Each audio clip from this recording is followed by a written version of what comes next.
Hello friends, welcome to my channel and thanks for watching this video. So we're going to discuss about Fusion Antibodies PLC. Now if you're looking at this particular share, what we can see over here is a big bounce back that has started, but you need to understand that this particular stock or this particular share has already fallen quite a lot. So right now whatever is happening is just a trading bounce back, so you cannot treat it as a trend reversal or something which is happening for the next 5 or 10 years. Okay, so just focus on the levels and don't try to oversmart yourself beyond a certain point, otherwise you will end up making losses. Now because bounce back has started does not mean everything is now going to be on the upside, unless the stock or this particular share respect some of its levels, and in this case 5.49 is going to be our support and we have our stop loss at 4.76 on the downside. So make sure that you are not going below these two specific levels as far as the lower end of the range is concerned, right? So this is something which we are going to understand and look at right now, and any further upside will only continue if Fusion Antibodies PLC or if Fusion Antibodies continues to trade and sustain above 5.49, which it is right now. And if this is the case, the next big target or the next immediate target, or I would rather rephrase it, the next resistance will be 10.31. So this is what is active, which is your target along with your resistance.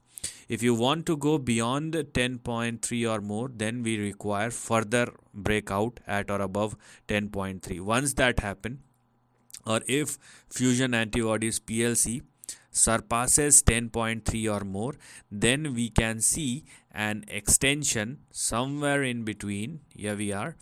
If Fusion Antibody surpasses 10.3, we can see an extension somewhere in between 19 and 26 as far as the next couple of weeks or months, depending upon the price action. So this is something which we're going to look at as far as the next big move of Fusion Antibodies. But the problem is, let's say this particular stock swings towards 10.3, but then it faced hurdle and it faced resistance at 10.3 and started moving down. What will happen rather is this particular stock started falling down. This is one scenario, or this is rather the second scenario, because I have already talked about the first scenario, which is on the upside, right?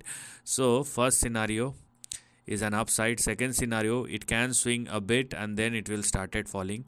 And there is also a third scenario, because if you are looking at the overall price chart, where we can see that there is a range in between which the price action is happening. So it may continue within the range like this and it will turn flat rather than moving up or down.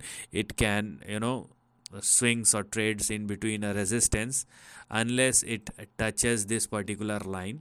So it will be considered as a consolidation. If this is the case, then you will eventually see a downside once again. So there are three scenarios, out of which two are indicating downside.